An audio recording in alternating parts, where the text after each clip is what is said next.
Just like the strawberries in my fridge, Darryl Sutter's time has expired. You're Locked On Flames, your daily podcast on the Calgary Flames. Part of the Locked On Podcast Network, your team every day.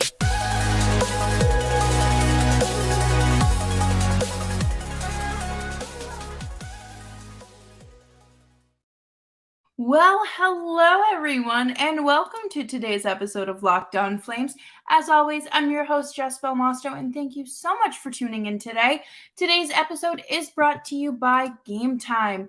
Download the Gametime app, create an account, and use code LOCKEDONNHL for $20 off of your first purchase. So today we are going to talk about why firing Sutter was the right decision, with an assist from Julian McKenzie's latest article. And of course, make sure you're subscribed to Locked On Flames wherever you're getting your podcast, and of course on YouTube as well. And let's just dive right into this. Julian McKenzie has been a fantastic addition to the Calgary Flames beat. I think that there are some really quality writers here that deserve the national stage and that Julian McKenzie gets. And it's been great to watch him come in this year and, really bring a new level of storytelling to Calgary. But he made a lot of good points in this article and broke down some more facts that maybe we didn't necessarily know 2 days ago. 25 players, coaches, and staff were consulted in this audit of postseason or exit interviews, whatever your terminology is. And that's a handful, right? You look at that and that's, like a classroom size of people. It's not just veterans. It's not just the guys that had did everyday contact with him or the people that had problems with him. It was a lot of voices. I think 25 is an amount. And basically they said that it was a very, very frustrating environment. And I get it. That happens. It's not fair for players to, or not just players, but anyone to come to work and walk on eggshells and just be in a frustrating environment. I mean, for God's sakes, you have a power play special teams coach and they didn't practice the power play once. How many practices did they have? You couldn't say, hey, after last night's performance, why don't we take a bit of practice today to, practice the power play like most normal organizations, right? But this is about getting a wide variety, right? You're not conducting a focus group necessarily, unless you sat down with 5 of them at a time and said, tell me what you think. It's more of gathering this information from your sources and analyzing it and breaking it down and doing what you will with it. There were definitely some opportunities here to learn from, and I think that the Flames are going to be doing that. I think that it's important to remember that nearly 30 people were interviewed here, and that could consist of, again, anyone. Coaches, players, other staff, people that just interacted with him, probably some of the younger guys that, came up at some point in the season. I would imagine they talked with Matthew Phillips and Jakob Pellitier and were like, can you just tell us how you truly feel? How did Darryl Sutter's treatment of you, your experience, everything from start to finish feel? You're going to get a lot of feedback, This isn't a situation where it's like you or I going to human resources and being like, yeah, my boss said this to me, and then turn around 2 weeks later, you're fired for a very silly mistake, right? No, this is a situation where they're, more protected and have the autonomy to speak to their experiences. And it's good to see that Maloney really took that seriously and didn't run away with the yes man narrative that so many of us worried about, and I think rightfully worried about, because if you couldn't even get fired during the season, I mean, certainly they're not going to deny you becoming general manager, right? But there could have been rose-colored glasses on at any point during these decisions, and there weren't. I think that Brad Treliving walking away was the best decision for him, and hopefully, I don't mean this negatively towards Treliving at all, but hopefully for the organization as well, because again, we talked about yesterday how it's been like a decade since they've had a new voice in the general manager's position, and that can really shift things. And this new general manager is going to have like this clean slate. There's no room for walking on eggshells here. You're coming into a fresh, promising, clean slate situation where everything is just, again, the rose-colored glasses are not on here. The product on the ice still has to change, but there is so much potential for what this general manager and coaching tandem could be.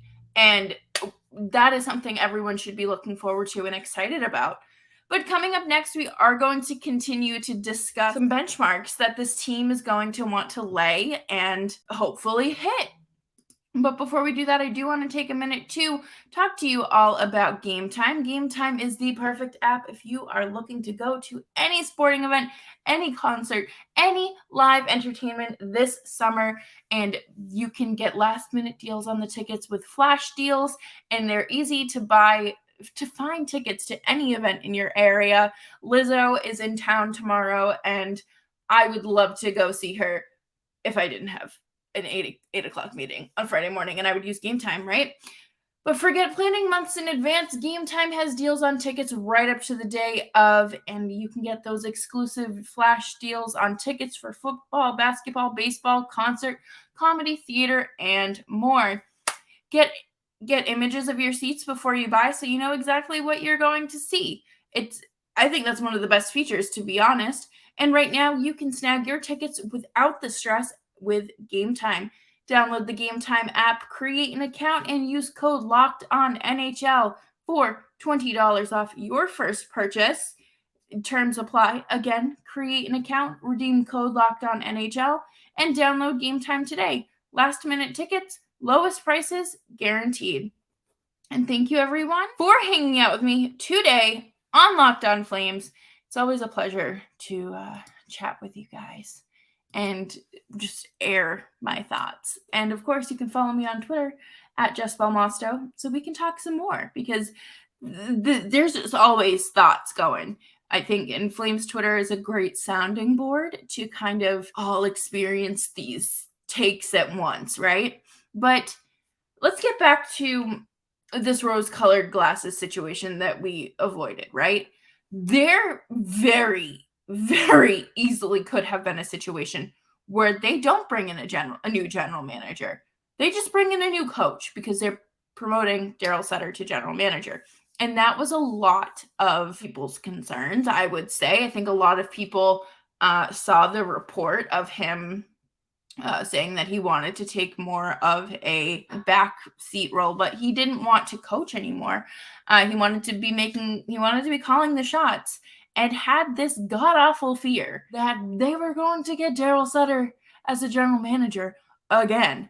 And I think, as great of a resume Darryl Sutter has as a coach, there are several things that stick out to me. Him hiring like 3 of his 4 brothers, getting locked out of the Kings locker room, the Jakob Pellitier comment, obviously like the Stanley Cups, right? Obviously those are there. But there's some moments there where I'm like, do we really want to experience this for much longer?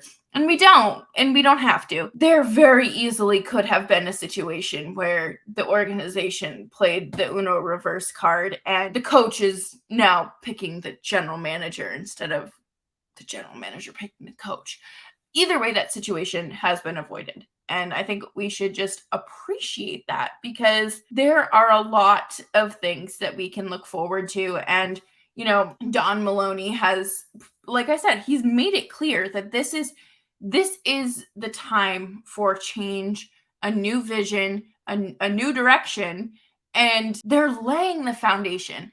the blueprint is being like scribbled right now. And these interviews are really continuing that groundwork before they lay the foundation by bringing in this coach and general manager to training camp, or even before that, the draft, right? There's a lot that goes on before the season. And I hope that they do figure out a way to get players off the ground or to rebound from the seasons this year. I think it's going to take a lot for them to lift morale back up, and especially if it's a coach that not a lot of people are familiar with. We keep seeing Andrew Brunette's name being thrown around, and I think that that's fair. He deserves a head coaching job, and very, very bizarre for the Panthers to fire him last year, but it's fine. It's great. If he comes in and brings Huberdeau to, back to his typical level, then I'm not going to have any complaints. I think that it's going to take players a little while to trust someone that they don't know. I think at least one or two of the guys will have a connection to whoever they bring in next. I mean, it's not very often you find it, unless it's a brand new coach, right? Unless it is a brand new coach, you are not going to find someone that does not somehow have a connection to the person you hire. And it's important, those connections, fostering those relationships create not a safe space, but like trust. These players could not trust their coach last year. It was obvious. They didn't like the guy. I don't think he liked them either. But, you go into a situation with a coach that is just driven and so excited for this opportunity to kind of like just not rebuild, because that's not the right word we're looking for, but to elevate this roster and to lift it up to what it's supposed to be when you look at it on paper, right? That is what we want. And you want a general manager that's going to complement that. And whoever they bring in as a general manager obviously chooses the coach. So you're getting your ducks in a row in order to set your players up for success. It is so important that they bring in someone that isn't going to play someone on their off wing for 35 games and then just be confused as to why they aren't producing. Because believe it or not, you're not always going to find someone that can just, I don't think that's how it works. And I mean, I could be very wrong, but you need to have a true leader here, right? You also need to have a leader in the locker room. There were apparently quotes during these exit interviews about how they need to have a leader in the room that can stand up to the coach. No one was going to do that last year, and not in like a no one was doing it sort of way. You weren't getting through that old man's thick skull with anything. You could say the sky is blue and he would argue. I'm sure. And I'm sure of it. And that isn't something you want in any sort of leader. You want to be able to be like, hey, this is my suggestion, or hey, this is how I'm feeling. Do you think we could maybe switch things up a little bit? I mean, I'm sure some of you listening have had managerial experience. You need to be a leader and not just like a pushover. I think a lot of people are, oh, Darryl Sutter got pushed out by a bunch of stuff. Like, no. He got pushed out by people who knew that they deserved better, and a coach like that has no place in today's NHL. Riding a hard hand like that is not something that lasts very long in today's game. You aren't going to find someone that is so set in their ways that they aren't open to suggestions, or like they're not willing to change their ways because, well, this is what's won me championships. Great, but have you looked at the expected goals for versus what they actually are? Have you looked at anything beyond the product on the ice? Have you looked at a stat sheet? Have you done anything? And now's the chance to bring in someone that is analytically driven, and they know they know that Everyone is working together. No one is going to be worrying about, oh, well, if I don't do this, then that's not going to happen. Or, if this happens, nothing, there's no repercussions. If I go out and lose 7 games straight, I can't go to my owner and say, hey, let's fire this guy. That's not okay. I don't think losing 7 in a row is like warranting of a firing, at least like with this new coach, but we don't know who that is. But coming up next, we're going to talk about some players and benchmarks that you're going to want to set ahead of for the long-term future. And thank you everyone for hanging out with me on today's episode of Locked On Flames. Make sure you are subscribed wherever you get your podcasts. It is so important to truly set goals, right? You need to have a plan, not just like a to-do list, but legitimate plans with how you're going to make these things happen, right? Okay, your goal is to get Huberdeau back to, 100-point player. It may be 80 points that first season back. What are you going to do to ensure he succeeds? What are the steps that are going to be taken to make sure that Jakob Pellitier and Matthew Phillips and Matt Coronado are seeing more time at the NHL level? What about Walker Duehr? Dennis Gilbert? What are we doing here? How are you going to make sure that Oliver Shillington is coming back to a stable environment? Last season was not stable, and I do not blame him for staying away. He probably had other reasons to stay away, but I wouldn't want to come back to that. I'd be like, I just went through a hard enough time. I don't need to put myself into a potentially compromising situation. There are plenty of players that could use, a little fine tune up, like when you go to get your oil change or your tires rotated. Everyone has to go through that. I want to see Jonathan Huberdeau back at this level. And we're going to get there by XYZ. The coach they bring in is going to have some sort of connection to Jonathan Huberdeau. That is obvious. I think everyone is in agreement there because he is the one that you have a lot of money invested in over the next few years. You'll probably see like 2 coaches in that time frame, right? It's a trickle effect and domino effect, rather. Huberdeau is going to want someone on that wing. They're going to make sure that Pellitier is supported in ways within the organization and getting that ice time. And Matthew Phillips is someone that I want to see at the NHL level on a consistent basis. You should not be the AHL leading scorer 2 years in a row and only have like 3 games played the NHL level. That is a disgrace. That is just a huge slap in the face to the player and some sort of, poor decision making on the coach's behalf. But we knew that. We've known that. And I want to see how a lot of players progress. I want to see Kadri up a little bit more in points. He's not going to reach that point per game anytime soon again. That is not necessarily something you can repeat constantly, right? But I want to see more out of the special teams coach. I want to see them be like, we played like crap. We're running the power play at practice today. Great. Oh, the penalty kill looks good. Let's just, let's look at it a little bit today. You don't have to do too much tweaking if it's working. But you want to make sure that those guys are still going out there and practicing, because you can't pick up your instrument, practice for 20 minutes the first day, not practice again for 6 months, and then expect to be good to go on the day of, the recital. That's not how this works. That is not how it works. And I want to see Jacob Markstrom supported in a way that doesn't burn him out. And I know, we've kind of flirted with the idea of, buying him out. Someone will trade for him. Someone will need a goaltender. And, you bring up Dustin Wolf, but can you put that much faith into a young goaltender? I don't know.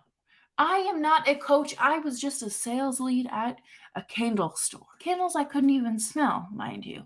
But I do think that there are goals that are going to be set that are absolutely attainable, whether, based on individual performance, but as well as, okay, we want to make the playoffs. It does not matter if we clinch the division. That might be a longer term goal. That very well could be a longer term goal. And then, make the playoffs year after year. Oh my God, we should win a Stanley Cup in 7 years. Yes. With this window being flung wide open, why aren't you taking this opportunity in the bull by the horns and dragging it home? Is that how the saying goes? I don't know. But anyways, thank you everyone for hanging out with me today on Locked On Flames. And I hope this show is getting you through your work week and wrapping up college classes and whatever you may be doing. If you are graduating soon, congratulations. So happy for you. There's nothing as intimidating as graduating college, but that's probably a lie. But thank you, everyone. Make sure you're subscribed wherever you get your podcasts. Follow us on Twitter at @JessBelmosto. And of course, you can follow Nick at Nick Zararis. And obviously, drop some comments in the YouTube section. We love having conversation. It's important. And these are, everyone has ideas. So let's hear them.